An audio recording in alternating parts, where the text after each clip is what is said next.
To fix this problem, head straight to your phone menu and try to scroll down to find your settings app.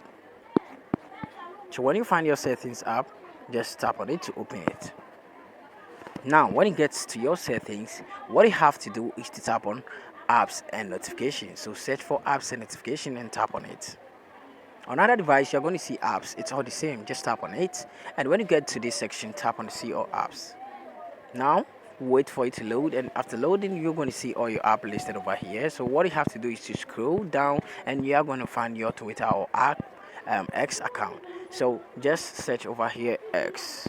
Then after that, scroll, and you are going to see your X app. So tap on X when you find it, and after that, what you have to do is to tap on notification and make sure this show notification is still good on.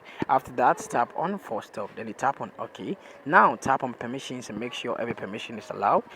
Then go back, then tap on mobile data and Wi-Fi and make sure the background data is still good on like this.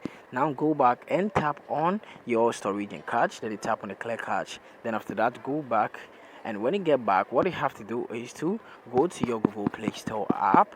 So search for it, then you tap on it to open it. When you open it, what you have to do is to search for Twitter or X. So when it appears like this, just tap on the X, then you tap on updates as you're seeing over here. So after updating your app, what you have to do is to tap on the power button for some while, then you tap on restart, then you tap on OK, and this problem is going to be fixed. Thank you for watching this video. See you in my next video.